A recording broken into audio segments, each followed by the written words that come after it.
Welcome back to the channel, guys. Today we're going to be talking all about how to fish the chatterbait.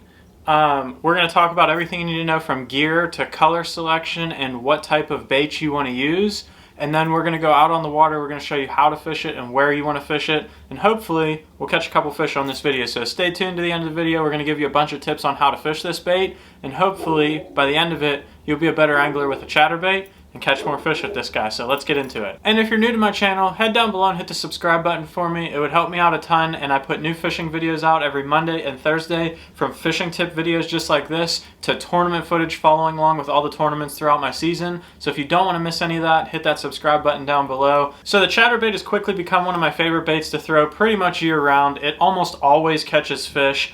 You just have to adjust your presentation based on the season and the mood of the fish. It's an excellent search bait. It works great in ponds. It works great in grass especially. And it even works well around docks and sometimes wood if you're careful with it. It does have a tendency to get hung up in wood though, because there is no weed guard or wire blocking the hook. But other than that, it's an excellent grass bait and search tool, especially for pond fishing or on grassy lakes. Very, very simple bait to throw. I'm going to show you the biggest debate in chatterbait fishing is the rod and reel combo that you use. I'm going to show you my favorite. A lot of guys like to go with just a regular 7-foot medium heavy rod with a standard 6-3 or 7-3 to 1 gear ratio reel and either 15-pound fluorocarbon or 30-pound braid. I don't like to do that. I fish mine a little bit different, and I've noticed it cut down on the amount of fish that I lost. There is one rod that I throw, and this is going to be the Dobyns Champion Series. This is the 736 CB glass. So this is a glass rod that you would use for crankbaits, but it's a very, very heavy glass rod. It's rated for 3/8 to 1.5 ounce baits and 10 to 25 pound test. It's 7'3", so it gives me a little bit extra length, and it has a really stiff backbone down here, so I can rip the bait out of the grass really well, but it has that crankbait tip, so when you're snatching the bait out of the grass like that, and those fish come up and wail on it, and you're still reeling it fast, it can load up on the rod, and you can get a good hook set on them, but it still has the backbone to keep the hook in there and rip it free from the grass. So this is the rod that I like to use. I will link it down below if you want to check this one out. I know a lot of guys like to use a glass rod for crankbaits. If you're not that guy, you can still use a 7-foot medium heavy and you'll fish it just fine. Just use what you feel most comfortable with. This is just my preference. And then on the rod or on the reel, I like a 6-3 to 1 gear ratio. I find that I fish a 7-1 too fast, and this forces me to slow down a little bit.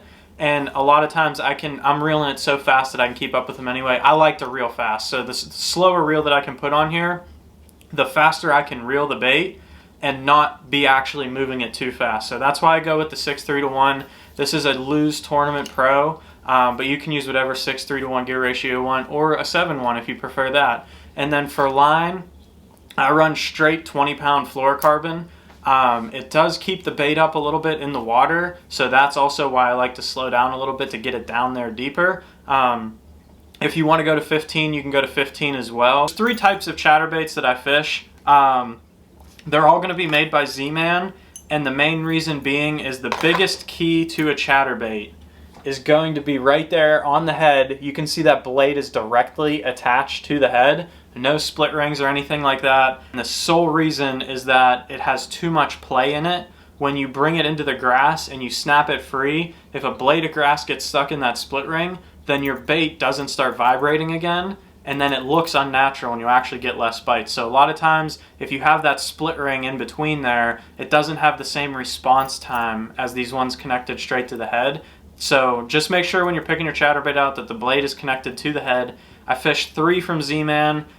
2 are budget ones. One is going to be the Z-Man Custom Chatterbait. That's an awesome one to use. I've only been able to find them on Tackle Warehouse. I think they're exclusive to there, but they're awesome. So check those ones out. They're $6.99. If you're looking in any other sporting goods store, also for $6.99, the Z-Man Chatterbait Elite is another one that's out there. That's the other one that I fish a lot of. I use a lot of these during like fun fishing and practice and stuff like that. And then of course, no chatterbait video would be complete without me mentioning this one, and I usually only save this for tournament days.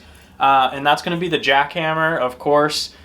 These ones are a little bit more expensive, so I usually only throw them in tournament fishing. So if you don't want to spend 15 bucks or 12 bucks on a chatterbait, feel free to get the customs or the elites. They're going to work just fine for you.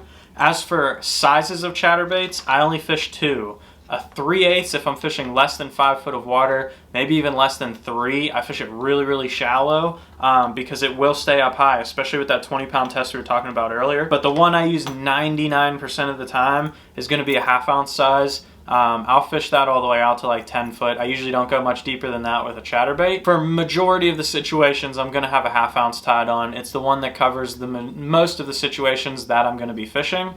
And gets down to the right depth of water for what I usually like to do. I can slow this down and get it deeper in the water, or I can fish it even faster up shallower in the same places I'd fish that 3/8 ounce. So make sure you get a 3/8 and a 1/2 ounce and you'll be good to go.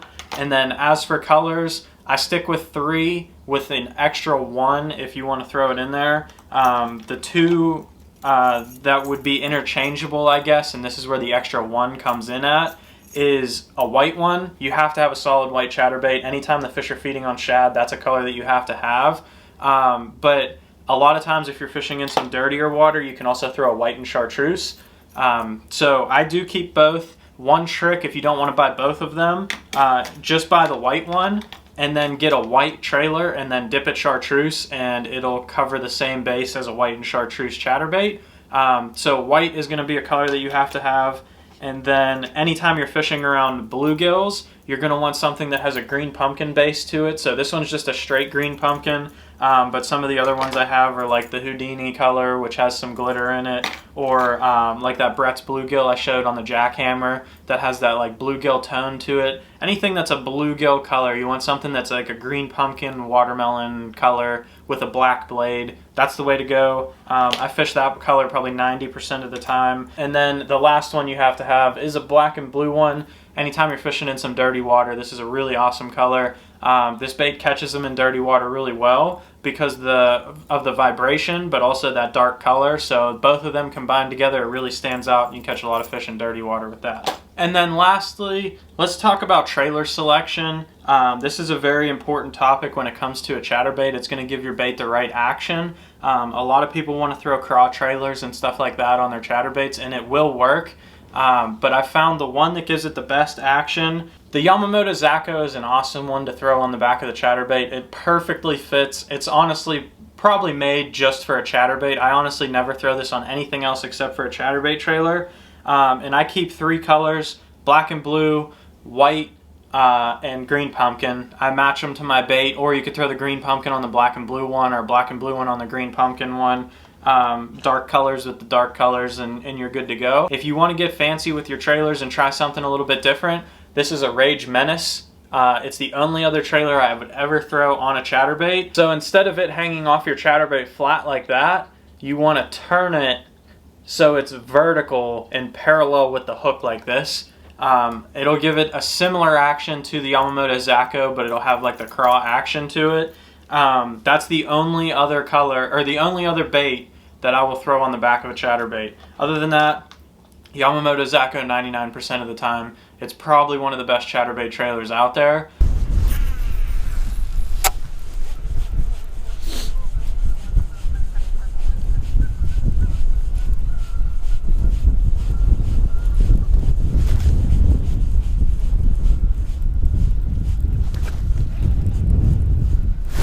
There's one. Big old largemouth. Just like that. Rip that chatterbait through the grass and they will destroy it. He hit that so hard, all the way down his mouth.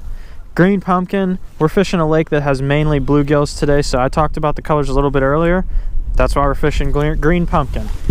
That's a 2.5 pounder right there on a chatterbait. Not the biggest fish you'll ever catch on it, because it catches a ton of big fish, but we're gonna go ahead and let her go. Try and get another one on camera. She gonna jump? Yep. There she goes.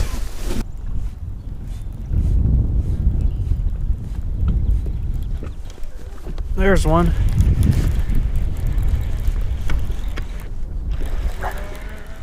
Another good largemouth. bud. Nice.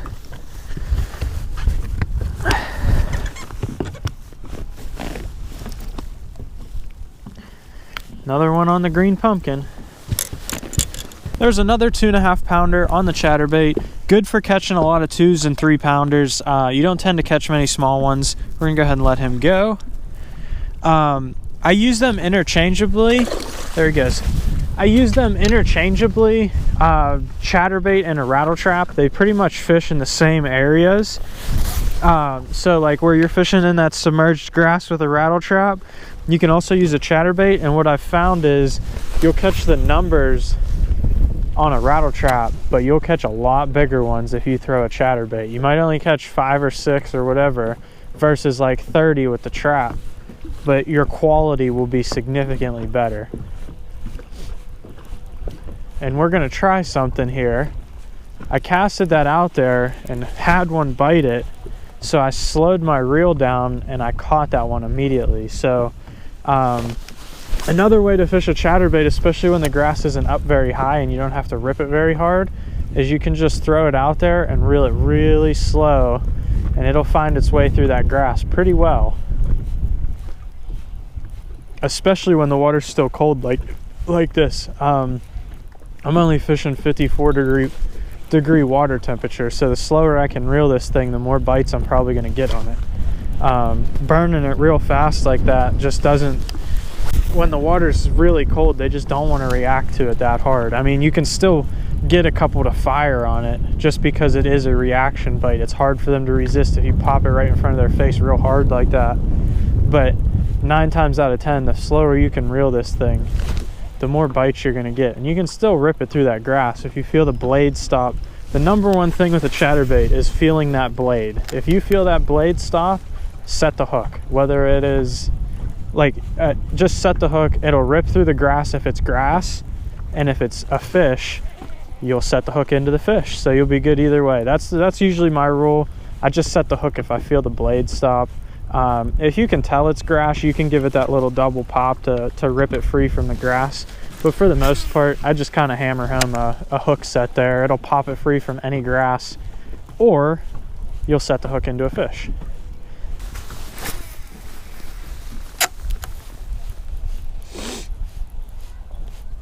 There's one immediately.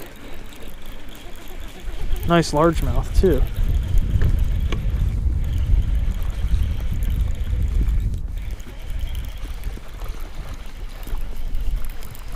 Smallest one so far, but that's okay. Flip him up in here, and that is how you catch them on a chatterbait. I hope this video helped you learn how to catch more fish on a chatterbait.